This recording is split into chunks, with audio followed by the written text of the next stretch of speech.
Hi, welcome to today's episode of A Couple of Things. I have my friend with me today, and this is the first time I'm doing an in-person conversation. All the other ones I've had are virtual, so let's see how this goes. Today I have my friend Febi. Do you want to introduce yourself?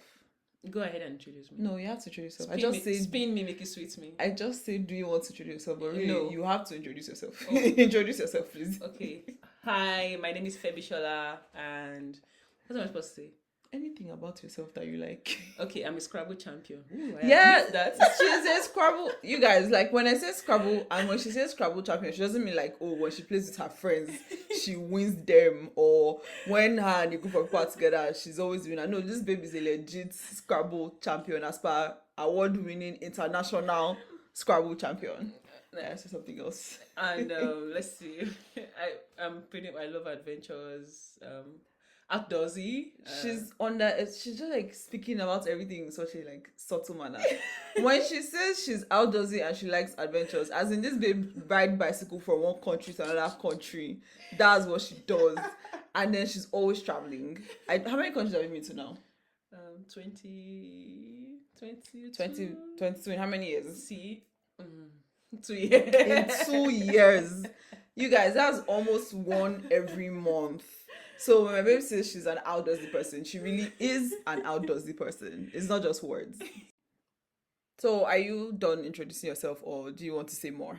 Yeah, pretty much. I mean, I like to talk about like myself, my hobbies, what I enjoy doing, not career, ding ding ding.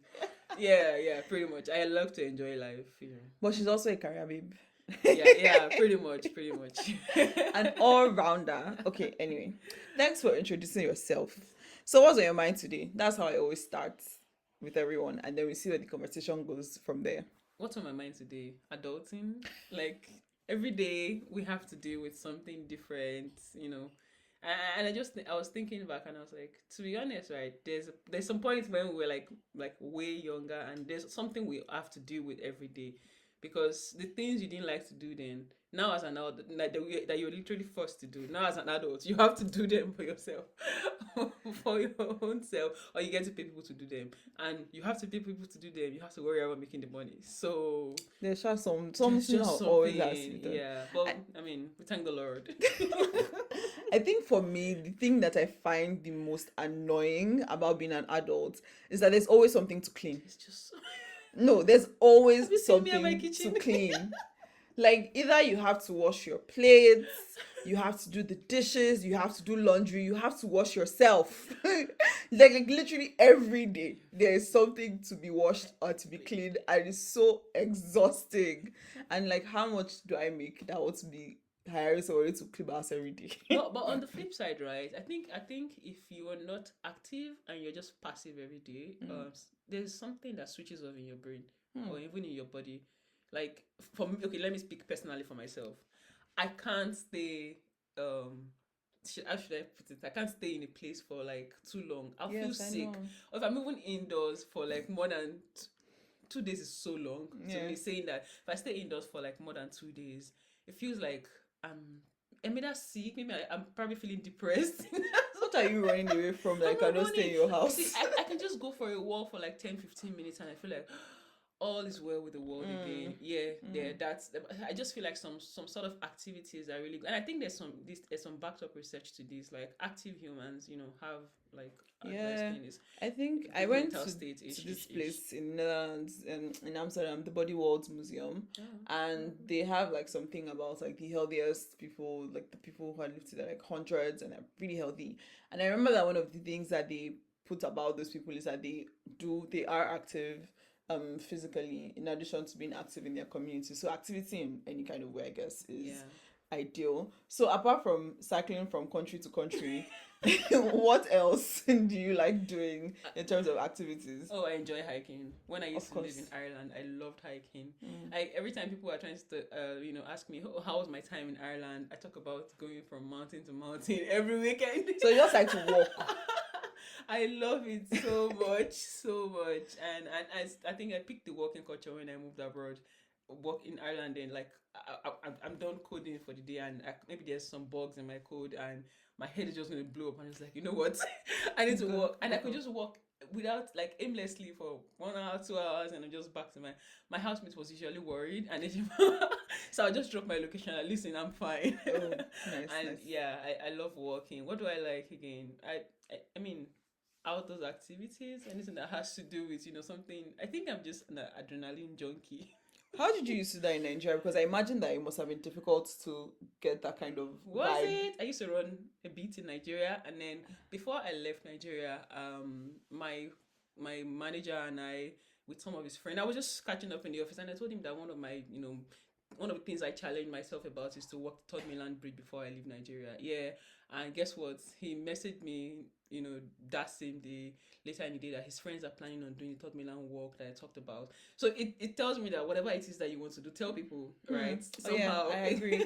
I definitely am a proponent of telling people whatever you want to do. And guess what? I think we spoke about this Monday, Tuesday.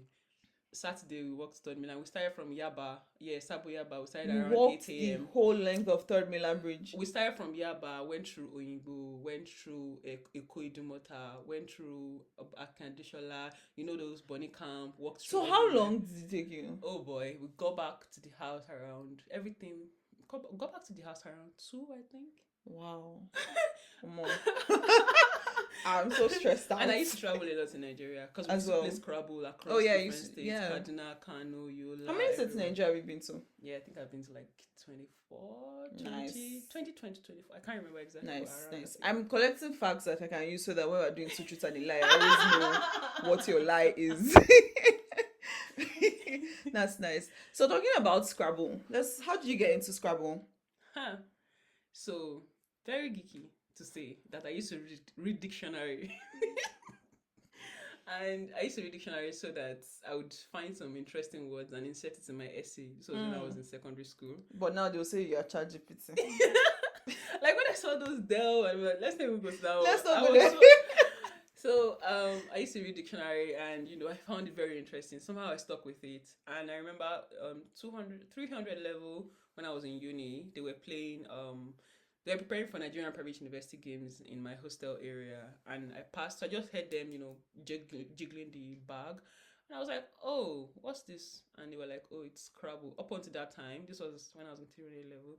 Sorry, I can't say the year. My age is going to show.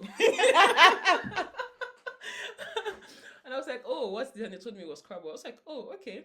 So you never heard of Scrabble before then? No. Wow. Didn't. So I was just watching them play, and I told the guy that I thought was the coach, I was like, "Oh, I would like to play this. I know some English words." So, and yeah, I joined them. You know some English words. And I joined them, and we used to practice. I think I practiced with them for like 2 weeks, and they were like, "Oh, they are going for the games, and the team is not yet complete. They needed a +1. If I don't mind joining them, I was like, oh yeah, sure. School is going to be empty either way, so why not?" And that was my first time in Delta State, Ogara. Went for the private university games. Guess who won the most medals? I won. You know when we say Abinibi, to say ability. I remember. So you had only just learned about Scrabble like 2 weeks before, and here you were winning all the medals. Like the whole the techniques around, because it's not just about words. Yeah. When you start playing Scrabble, you realize it's not just about knowing the words. And sometimes, to be very honest, a lot of Scrabble players don't know the meaning of words that they play. Oh boy, you're not after meaning in some cases. Yeah, so just know the words. But there were some words that I was so sure of the meaning, and when they challenged the words, I'm like, girl, you don't know the meaning. So I was so happy. I think I won 2 gold medals and 2 silver medals. Wow. There's a lot of medals to win in Scrabble, and then I had the most medal in my school, and that even got me the best graduating female athlete. Wow. I said it was just so interesting. I was like, 4 medals. Come on. Wow. And this was like 3 years into uni. Yeah.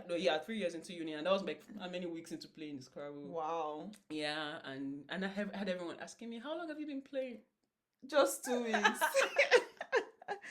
So I really like, this is such an interesting story, because I actually didn't know this story. This is the first time I'm hearing it. Really? And it's very interesting because I just think about how we randomly stumble into things, and then it just becomes a whole thing. Yeah.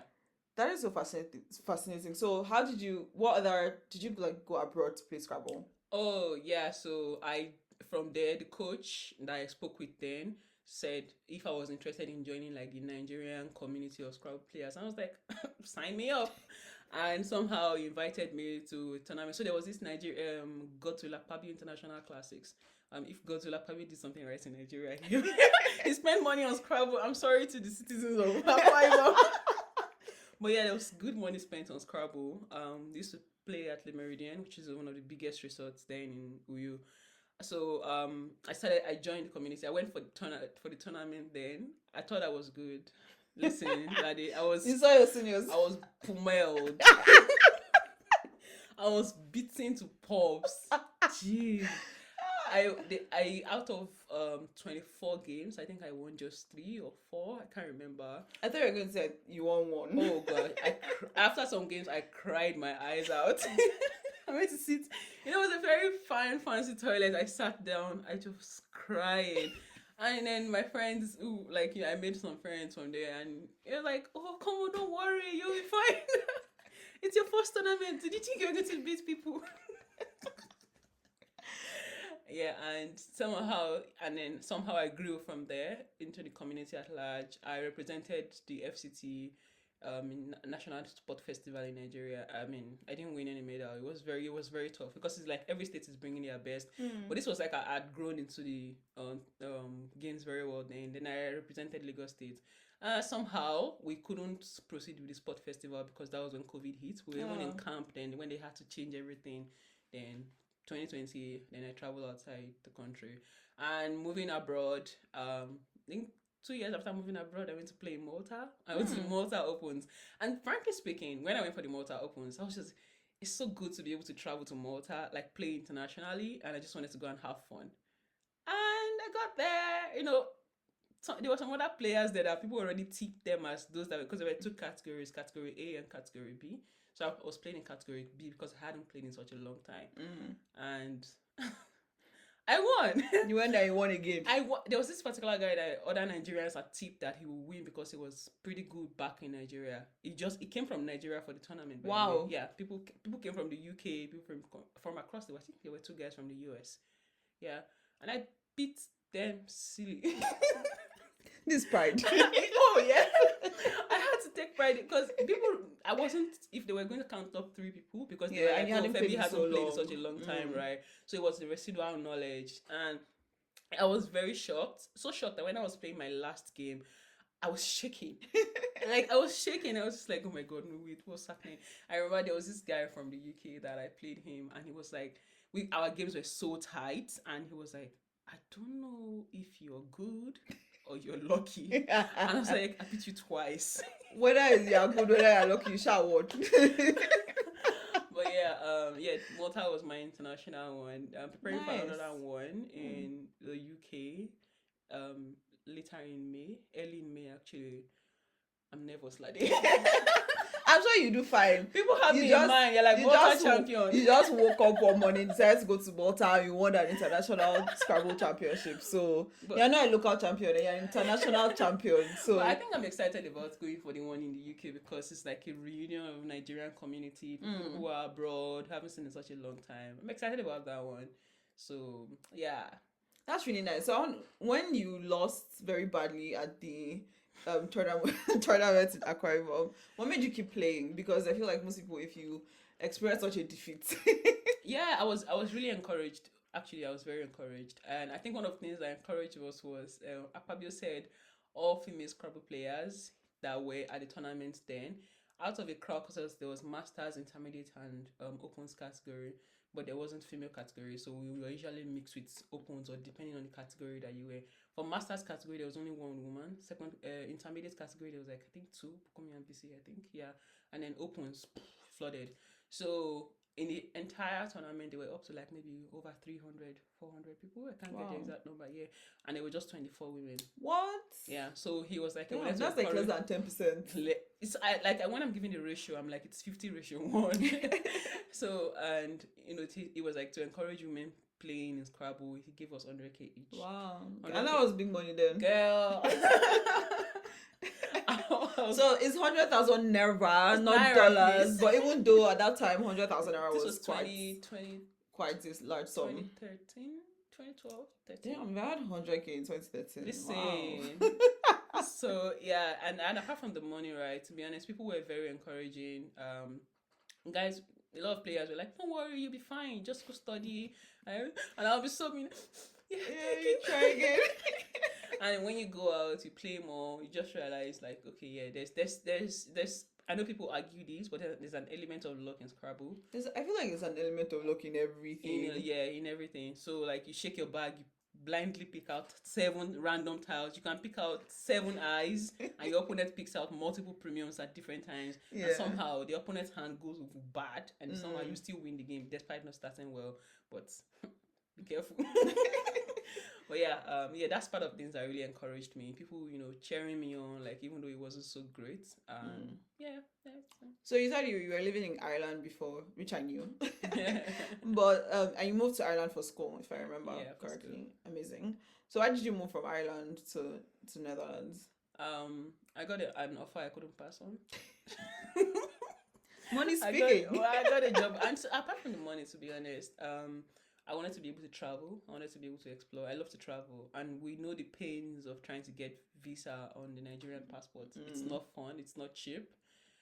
So here living in Schengen, you have access to 20, a couple of countries, and then it just makes life easier, to be honest, because I can wake up and go to Luxembourg for coffee and come back.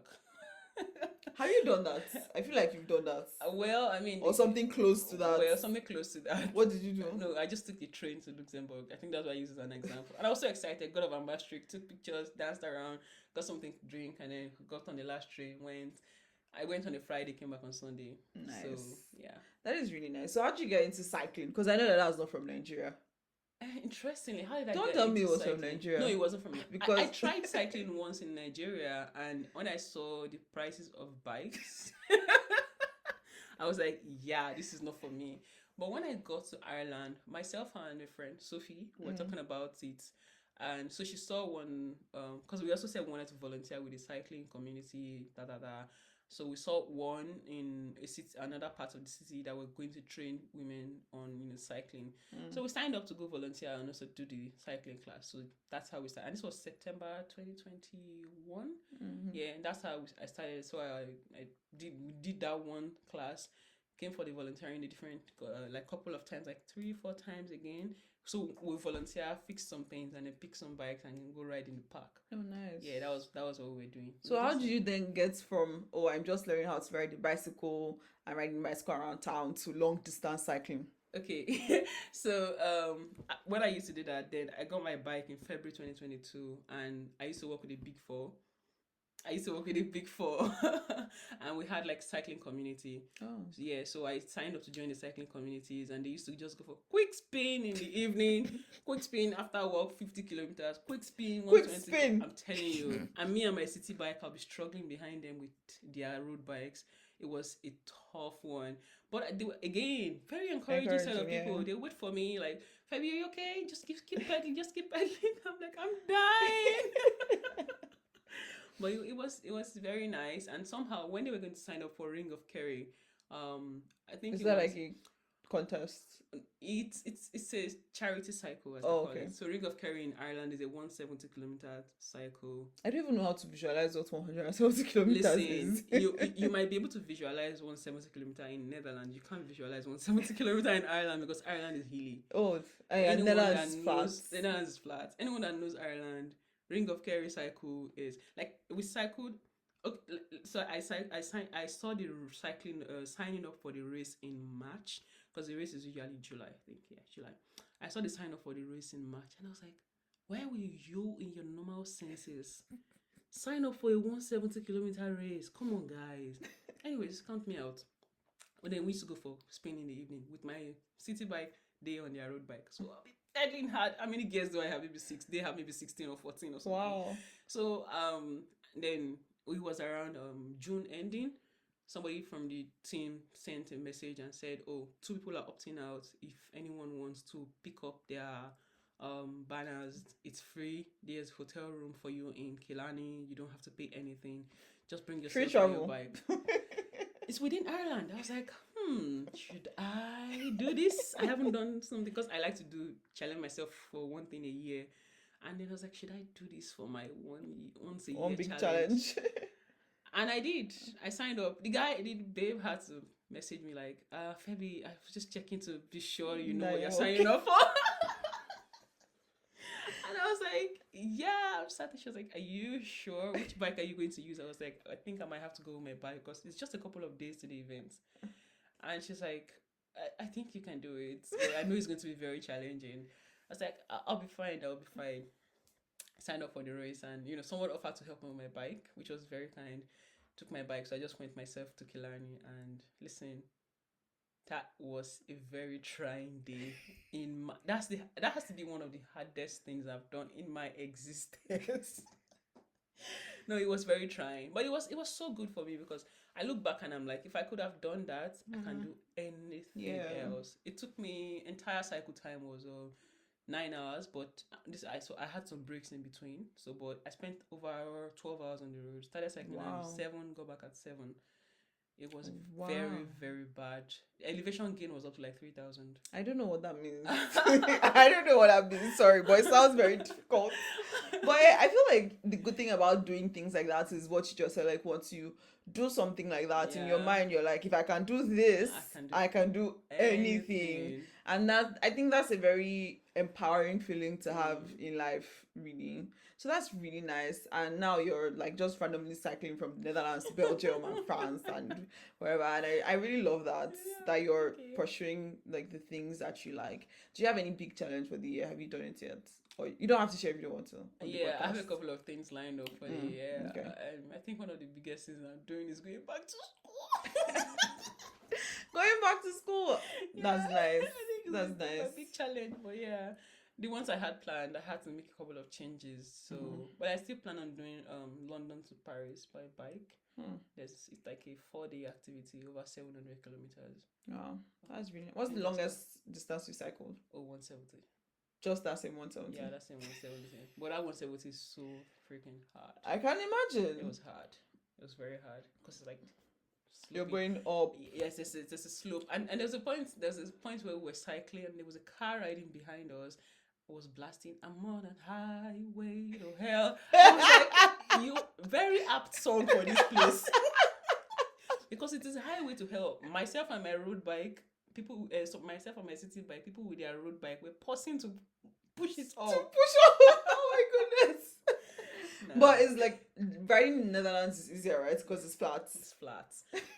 Like what I've been doing recently, every of my birthday, I just go cycle the number I'm turning. Oh, that's really nice. Yeah. I feel like I think that I want to do, because people always talk about doing that thing, and I think that I want to do it as well for my birthday, but I can't think of anything that I want to do because I'm not going to run, and I'm not going to. I might walk. Like the most difficult thing, maybe not difficult, but like the longest I've done is like a few weekends ago. I walked like 27k steps with my friend. That's chilled.